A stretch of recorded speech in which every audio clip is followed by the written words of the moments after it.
నమస్తే, welcome to VPR economics.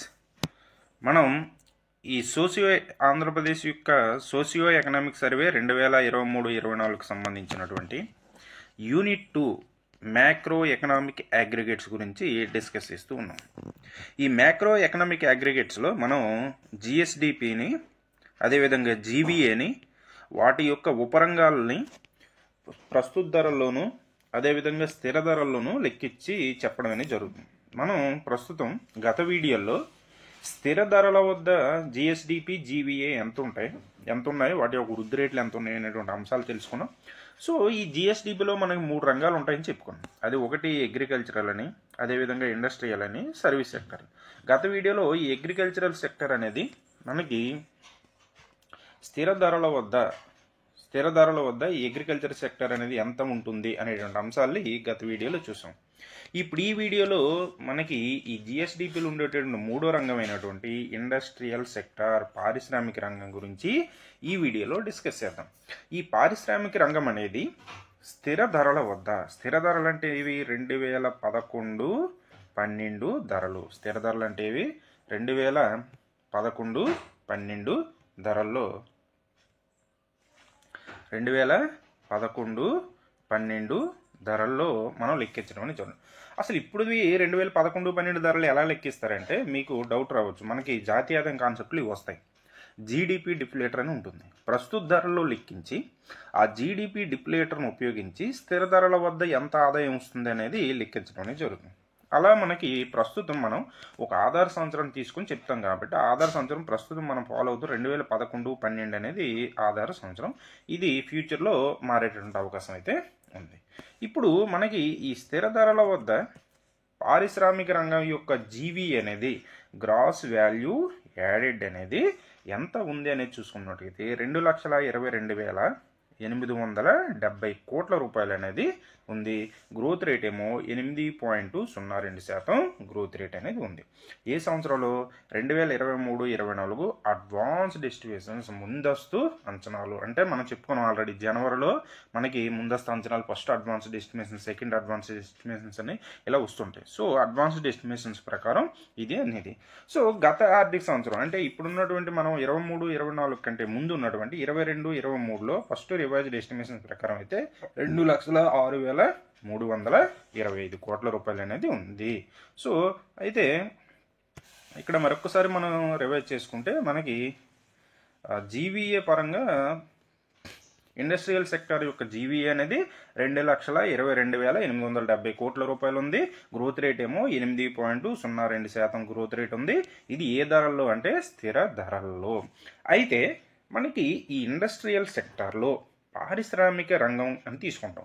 ఈ పారిశ్రామిక రంగంలో మనకి ఉపరంగాలు అనేవి ఉంటాయి. సో ఈ పారిశ్రామిక రంగంలో మనం ఒక 4-5 కలిసి ఉండేటటువంటి దాన్ని ఒక కుటుంబం ఎలా పిలుస్తాం, అలా ఈ పారిశ్రామిక రంగంలో మనకి కొన్ని ఉప సెక్టార్స్ని తీసుకొని వాటిని పారిశ్రామిక రంగంగా చెప్పడం అనేది జరుగుతుంది. అలా industrial sector consists of mining and quarrying, mining మరియు గనుల తవ్వకం, క్వారీయింగ్ మరియు గనుల తవ్వకం, మ్యానుఫ్యాక్చరింగ్ తయారీ రంగం, ఎలక్ట్రిసిటీ విద్యుత్ శక్తి, గ్యాస్, వాటర్ సప్లై. అదేవిధంగా ఇంకా చూసుకున్నట్టుగైతే ఈ పారిశ్రామిక రంగంలో వచ్చేటటువంటి ఉపరంగాలు ఏంటంటే remediation and other utility services, మనకి రీసైక్లింగ్ ఇటువంటివన్నీ ఉంటాయి కదా. సో వాటన్నిటిని కూడా మనం ఇతర సేవలు వీటన్నిటిని కూడా కన్స్ట్రక్షన్, నిర్మాణ రంగం, ఇవన్నీ కూడా మనకి పారిశ్రామిక రంగంలోకి రావడం అనేది జరుగుతుంది. పారిశ్రామిక రంగంలోకి వచ్చేటటువంటి ఉపరంగాలు ఏమంటే మనకి గ్యాసు, వాటర్ సప్లై, అదేవిధంగా మైనింగ్ అండ్ క్వారీయింగ్, కన్స్ట్రక్షన్, అదేవిధంగా మ్యానుఫ్యాక్చరింగ్, ఇవన్నీ కూడా వస్తాయి. సో ఇవన్నీ కూడా చూసుకున్నట్టుగైతే వీటిలో ఎలక్ట్రిసిటీ, గ్యాస్, వాటర్ సప్లై, అదేవిధంగా remediation and other utility services అనేవి ఎంత గ్రోత్ రేట్ని నమోదు చేసాయంట, 14.23% గ్రోత్ రేట్ని నమోదు చేశాయి స్థిర ధరల వద్ద. అదేవిధంగా ఓన్లీ సోలో హీరోగా వచ్చినటువంటి ఈ కన్స్ట్రక్షన్ సెక్టర్ ఏమో 10.53% గ్రోత్ రేట్ ఏమో నమోదు అవ్వడం అనేది జరిగింది. సో ఎక్కువ ఏ గ్రోత్ రేట్ అయింది? ఇవన్నీ కలిపి ఎలక్ట్రిసిటీ, గ్యాస్, వాటర్ సప్లై, అదేవిధంగా రెమిడియేషన్, యూటిలిటీ సర్వీసెస్ అన్నీ కలిపి 14.23% గ్రోత్ రేట్ అయితే ఓన్లీ సోలోగా వచ్చినటువంటి ఈ కన్స్ట్రక్షన్ నిర్మాణ రంగం అనేది 10.53% గ్రోత్ రేటే నమోదు అవ్వడం అనేది జరిగింది. అదేవిధంగా మ్యానుఫ్యాక్చరింగ్ సెక్టర్ ఏమో 5.8% గ్రోత్ రేటు నమోదు చేసినాయి. మ్యానుఫ్యాక్చరింగ్ తయారీ రంగం ఏమో 5.8% గ్రోత్ రేట్స్ నమోదు చేస్తే మైనింగ్ క్వారింగ్ అనేవి 5.59% గ్రోత్ రేట్ ఏమో నమోదు అవ్వడం అనేది జరిగింది. ఈ విధంగా మనకి ఈ పారిశ్రామిక రంగం అనేది ఇంకొకసారి రివీల్ చేసుకుంది. ఎందుకంటే డేటా ఏపీ ఎకానమీ అంతా కూడా డేటా మీద ఉంటుంది. సో మీరు చదివిందే ఎక్కువసార్లు చదవడం, లేదనుకో వినేదే ఎక్కువసార్లు వింటే మీకు ఈజీగా వచ్చేస్తుంది. డేటా గురించి మీరు అసలు భయపడాల్సిన అవసరం అయితే లేదు. ఇండస్ట్రియల్ సెక్టర్ అనేది స్థిర ధరల వద్ద 2,22,870 కోట్ల రూపాయలు జీవీఏ కంట్రిబ్యూషన్ ఇచ్చింది. ఇది గ్రోత్ రేట్ ఏమో 8.02% గ్రోత్ రేట్ ఇచ్చింది.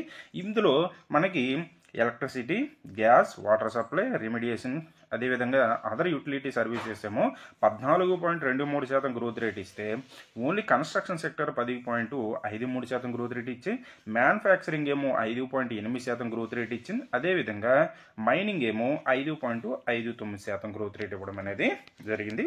సో వీటికి సంబంధించి గ్రోత్ రేట్లు ఏ సంవత్సరాలు ఎంతెంత ఉన్నాయని మనకి టేబుల్లో ఇచ్చారు. సో అది ఒకసారి మనం చూసుకోవాలి.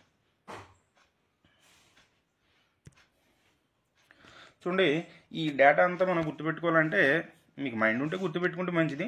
లేదనుకుంటే చూడండి, మనం 14-15 మాత్రం ఖచ్చితంగా గుర్తుపెట్టుకోవాలండి. ఎందుకంటే మనకి అప్పుడే రాష్ట్రం ఏర్పడింది కాబట్టి, సో అప్పుడు ఎలా ఉన్నాం, ప్రస్తుతం ఎలా ఉన్నాం అనేది తెలుసుకోవడం కోసం మనకి అవకాశం ఉంటుంది కాబట్టి, సో దీన్ని చూడండి, ఈ మైనింగ్ అండ్ క్వారీయింగ్ అనేది 2014-15లో 12,798 కోట్ల రూపాయలు జీవీఏ ఉత్పత్తి సాధిస్తే మైనస్ గ్రోత్ రేట్ ఉంది, -7.79% గ్రోత్ రేట్ అనేది ఉంది.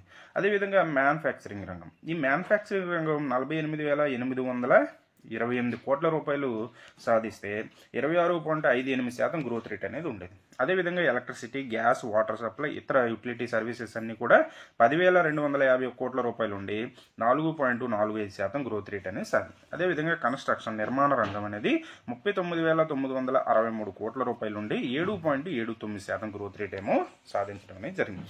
మనం ఇప్పుడు మన ఆంధ్రప్రదేశ్ అనేది ఏర్పాటయ్యేటటువంటి టైంకి మన స్థిర ధరల్లో ఈ ఉపరంగాలు అనేవి ఈ విధంగా ఉన్నాయి. ఇప్పుడు ప్రస్తుతం మనం 23-24లో ఉన్నాం. సో ఈ ప్రస్తుతం 23-24లో ఇవి గ్రోత్ రేట్లు ఎంత సాధించేవని చూడాలి. సో ప్రస్తుతం మైనింగ్ అండ్ క్వారింగ్ అనేది 19,799 కోట్ల రూపాయలు ఉత్పత్తి సాధించి 5.59% గ్రోత్ రేట్ అనేది నమోదైంది. అదేవిధంగా ఈ మ్యానుఫ్యాక్చరింగ్ ఏమో మనకి 1,13,278 కోట్ల రూపాయలు అనేది మనకి ఎంత జీవీఏ 8.41 కోట్ల జీవీఏలో మనకి ఈ ఉపరంగాలు అనేవి చూడండి 8.41 లక్షల కోట్ల రూపాయల్లో మనకి ఈ మ్యానుఫ్యాక్చరింగ్ రంగమే 1,13,278 కోట్ల రూపాయలు అనేది మ్యానుఫ్యాక్చరింగ్ రంగం నుంచి మనకి రావడం అనేది జరిగింది. గ్రోత్ రేట్ ఏమో 5.8% గ్రోత్ రేటు సాధించింది. అదేవిధంగా అందుకోసమే మనకి ఈ మ్యానుఫ్యాక్చరింగ్ రంగానికి సంబంధించి ఎక్కువగా ఇండస్ట్రియల్ సెక్టర్లో ఈ మ్యానుఫ్యాక్చరింగ్, కన్స్ట్రక్షన్ పైన ఎక్కువగా ఫోకస్ పెడతారు. ఇవి ఎక్కువ మందికి ఉపాధిని ఇస్తాయి. అదేవిధంగా మనకి ఉత్పత్తిని కూడా ఎక్కువ ఆదాయాన్ని కూడా ఇవి సమకూరుస్తాయి. కాబట్టి ఈ మ్యానుఫ్యాక్చరింగ్ అదేవిధంగా కన్స్ట్రక్షన్ పైన ఎక్కువగా ఫోకస్ చేయడం అనేది జరుగుతుంది ఇండస్ట్రియల్ సెక్టర్లో.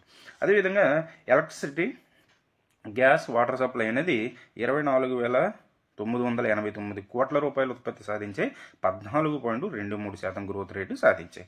అదేవిధంగా ఈ కన్స్ట్రక్షన్ కూడా చూడండి 64,805 కోట్ల రూపాయలు ఉత్పత్తి సాధించే 10.53% గ్రోత్ రేట్ ఏమో సాధించడం అనేది జరిగింది. సో ఇప్పుడు మనం ఇది తెలుసుకున్నాం. సో గతంలో ఎలా ఉన్నాయి, ఇప్పుడు ఎలా ఉన్నాయి అనేటువంటి అంశాలు కూడా మనం చూడాలి. గతంలో ఎలా ఉన్నాయి అంటే 22-23లో ఎలా ఉన్నాయి, 22-23లో ఎలా ఉన్నాయి అనేటువంటి అంశాలు మనం చూడాలి.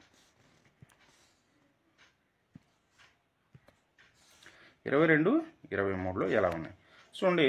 సో ఇది మనకి మైనింగ్ అండ్ క్వారీయింగ్ అనేది ఉత్పత్తి పెరిగింది, అదేవిధంగా గ్రోత్ రేట్ మాత్రం తగ్గింది. అదేవిధంగా మ్యానుఫ్యాక్చరింగ్ రంగమేమో మనకి ఉత్పత్తి అనేది పెరిగింది, గ్రోత్ రేట్ కూడా పెరిగింది. అదేవిధంగా మనకి గ్యాసు, విద్యుత్, వాటర్ సప్లై ఇవి ఉత్పత్తి పెరిగింది, గ్రోత్ రేట్ కూడా పెరిగింది. కన్స్ట్రక్షన్ రంగమేమో ఉత్పత్తి పెరిగింది, అదేవిధంగా గ్రోత్ రేట్ కూడా పెరిగింది. సో ఇదంతా ఒక లెక్క. ఇప్పుడు ఇక్కడి నుంచి ఇంకో లెక్క. సో ఇప్పుడు ఈ రంగాల్లో మనకి స్థిర ధరల వద్ద చూడండి, 2011-12 ధరల వద్ద, స్థిర ధరల వద్ద వివిధ రంగాల యొక్క వాటాలు పోల్చుకున్నట్టుగైతే అమౌంట్ పరంగా అత్యధిక ఉత్పత్తి ఏది సాధించింది? మ్యానుఫ్యాక్చరింగ్, తయారీ రంగం అనేది సాధించింది. దాని తర్వాత ఏది సాధించింది? కన్స్ట్రక్షన్ రంగం అనేది సాధించింది. దాని తర్వాత ఏది సాధించింది? 24,000 ఇది ఎలక్ట్రిసిటీ, గ్యాస్, వాటర్ సప్లై ఇవి సాధించి. ఆ తర్వాత మైనింగ్ అండ్ క్వారింగ్. ఇప్పుడు గ్రోత్ రేట్ పరంగా చూసుకుంటే అత్యధిక గ్రోత్ రేట్ ఏది సాధించింది? ఎలక్ట్రిసిటీ, వాటర్ సప్లై, అదేవిధంగా మిగతా సర్వీసులు అనేవి సాధించి.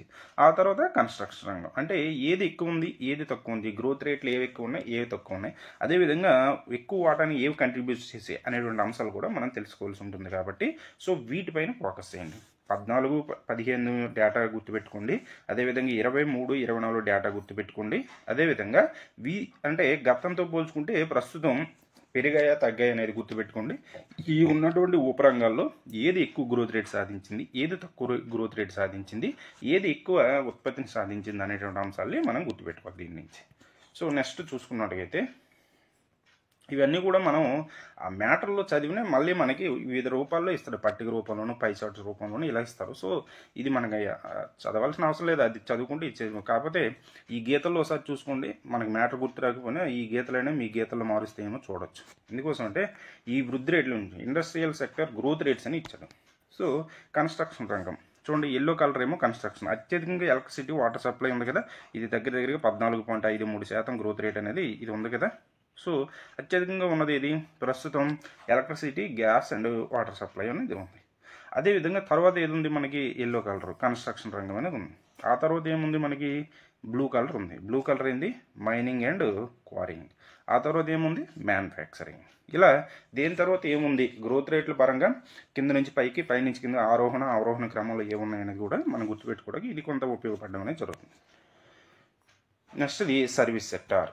ఈ సర్వీస్ సెక్టర్ గురించి సపరేట్గా మళ్ళీ వీడియో చేస్తాను. ఎందుకోసం అంటే దాన్ని సపరేట్గా నేర్చుకుంటే మనకి తక్కువ టైము నేర్చుకోవడానికి ఇంట్రెస్ట్ కూడా ఉంటుందని ఉద్దేశంతో దీన్ని సపరేట్గా మళ్ళీ వీడియో చేస్తాను.